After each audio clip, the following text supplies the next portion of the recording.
Welcome to the SmartKeys podcast. We are diving deep today into one of the most critical challenges facing companies right now, which is talent development and leadership readiness. Our mission is to really understand how we can revolutionize employee growth using AI performance coaching. We'll be drawing some strategic, actionable insights from the research you shared with us. It truly is an urgent conversation. And, the numbers really bear out the severity of the problem. If you look at the current business landscape, there are these massive structural gaps that are actively threatening growth and, crucially, retention. Retention is the big one. It is. Consider this staggering statistic we found. More than half of employees, 52%, say they would leave their current jobs simply for better development opportunities. Wow. That retention risk is not just staggering. It really exposes a systemic failure in traditional L&D strategies. And it's compounded by this major leadership deficiency. The data shows that 82% of new managers, they start without any formal training whatsoever. 82%? It's malpractice almost. It is. And across the board, only 27% of global managers are actively engaged in coaching their teams. That is a huge drain on productivity. It signals loud and clear that our old models just can't scale effectively. Precisely. So our objective today is to cut through the noise and give you a clear, practical view. We want to show how organizations can stop treating development as this extensive perk for the top tier. Right, for the C-suite only. Exactly. And start turning it into a measurable, repeatable ability that delivers a tangible return on investment, or ROI. So we'll cover what truly defines an AI coach, because as we'll discuss, not every chatbot counts. Not at all. We'll get into the core benefits like consistent, unbiased reinforcement, how you strategically blend AI with human expertise, and the practical governance and evaluation criteria you need before you even think about deployment. Okay, let's unpack the core definition here, because the term AI coaching is, well, it's often used way too broadly. The buzzword. It's a total buzzword. It's essential to clarify that not every generalized chat tool qualifies as a performance coach. A true system has to leverage machine learning, or ML, and natural language processing, NLP, to do several crucial things. It tailors prompts based on your history and maps your activity to specific organizational competencies, and it, actively tracks your progress. Okay, so this is the crucial step. Yeah. How do we tell the difference between a glorified FAQ and a system that actually changes behavior? Let's distinguish coaching from advising and from basic chatbots. An advisor is helpful, right? It gives you a direct answer to solve one problem, like, how do I fill out this form? Exactly. A single problem, a single answer. And a run-of-the-mill chatbot can be conversational, certainly, but it typically lacks any structured process. Or measurable impact. Right. It's just talking. There's no goal. But the true AI coach, Yeah. that's different. It provides reflective guidance that's rooted in behavioral science. It's almost like a personal drill sergeant for your soft skills. I like that. A drill sergeant for soft skills. Its whole aim is to prompt self-awareness and measurable behavior change over time.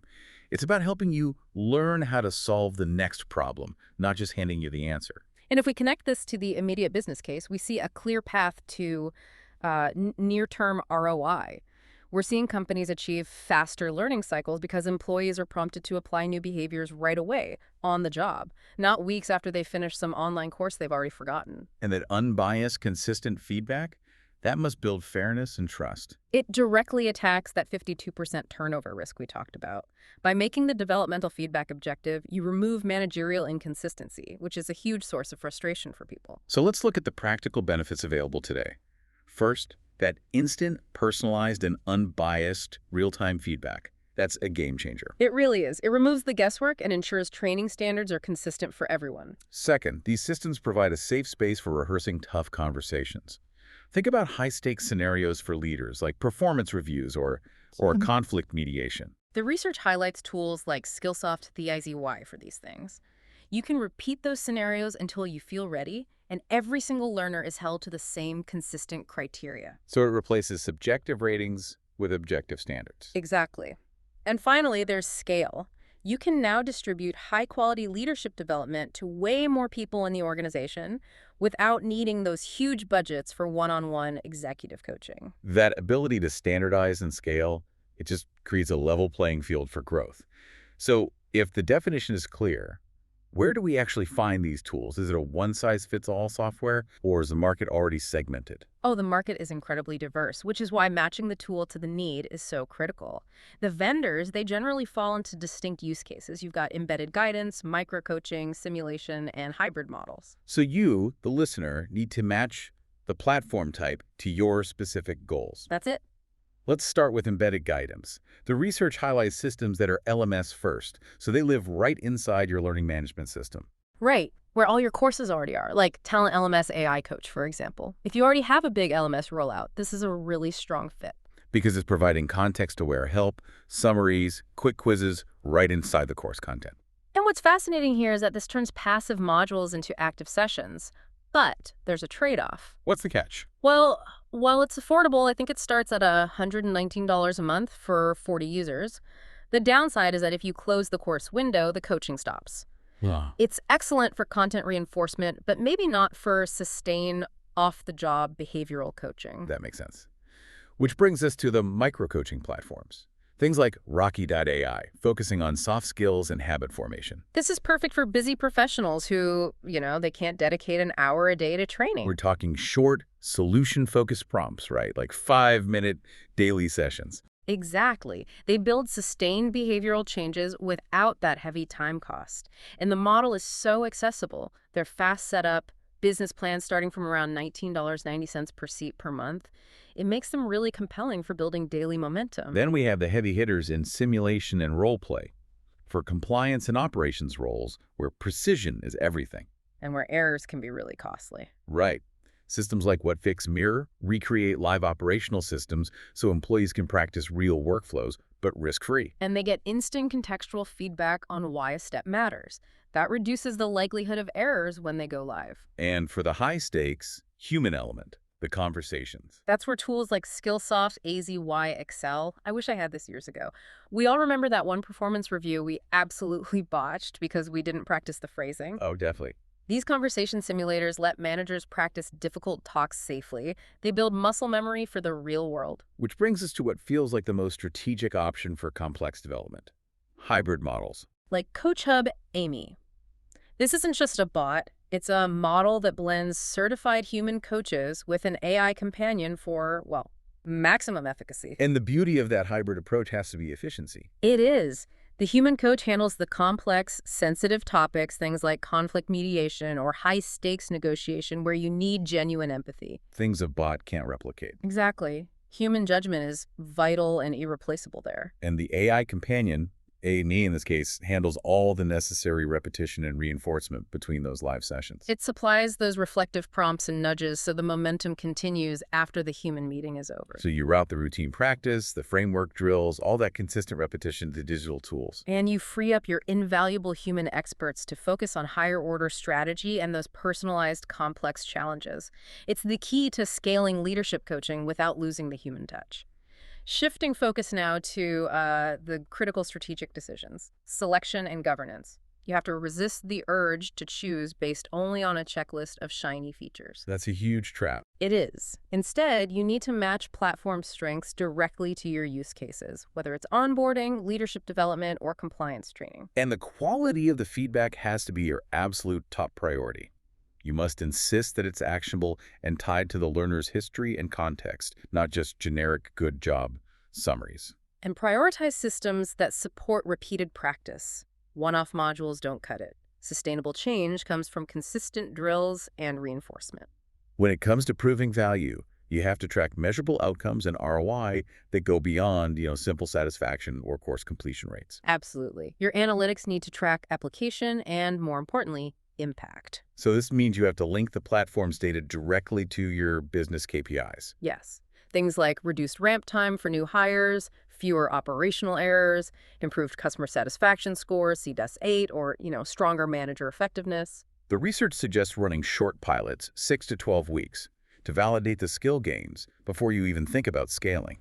This isn't just a task, it's a critical risk mitigation strategy. It is. It allows you to validate actual behavioral change and avoid multi-million-dollar vendor lock-in based only on a feature list. That evidence-based approach de-risks the whole purchase. And you cannot, under any circumstance, overlook governance and risk management. especially with the sensitivity of performance and coaching data. So you need clear policies on data storage, encryption, and anonymization. You have to require them. Admins should only see aggregated insights and trends, not private conversation details, to protect employee privacy and build trust in the system. This point is so critical when dealing with intellectual property, or IP. You have to demand written guarantees that your custom training content will not be used by the vendor to retrain any third-party large language models. That should be a non-negotiable. Protecting your internal methodologies and competitive edge, it has to be a red line in the selection process. So let's close this out with a practical implementation playbook for anyone looking to move forward. The rollout, it always starts with clarity and defining success. Okay, phase one is defining your SMART goals and selecting target cohorts where you can get quick, measurable wins. New managers, maybe? New managers or key onboarding groups are common picks. And crucially, you tie every goal to a metric and a deadline. Phase two then focuses on adoption, which is where a lot of these rollouts fail. They do. You have to integrate the platform with your existing LMS and your HRIS, your Human Resources Information System, to cut down on user friction. So single sign-on, seamless data flow, make it easy. Make it as easy as possible and promote adoption with clear internal campaigns that explain the what's in it for me for the employee. If they don't see the value, they just won't use it. And phase three is scaling. You start small with those measured pilots, you learn quickly from the data, and then you expand in planned waves. And you use the platform analytics to segment progress by role or region, ensuring precision as you grow your investment. The synthesis here seems really clear. Choosing and implementing the right AI coaching system fundamentally changes development from a cost center into a continuous engine for growth and leadership readiness. You route the routine practice and framework drills to the digital tools, freeing your human experts for the truly complex strategic challenges. So what does this all mean for the executive making the decision? I think the ultimate measure of success for any AI coaching implementation isn't how many people complete the training. No, or how many conversations the bot has. Exactly. The strategic shift comes when the platform's data can credibly predict future promotions, improve employee retention, and directly link to tangible business growth. That's the real power of data-driven talent acceleration. That was a tremendous deep dive into the strategic world of AI performance coaching. Thank you for tuning in to the SmartKeys podcast. You now have the strategic framework, the key vendor types, the critical implementation roadmap, and the governance criteria needed to build a robust business case for investment and accelerate your talent development. Absolutely. If you found these insights valuable, please subscribe to the SmartKeys podcast for more actionable intelligence on the future of work and productivity. You can find the link to the full article we drew on AI performance coaching, personalized productivity feedback for employees, in the show notes. We'll catch you on the next deep dive.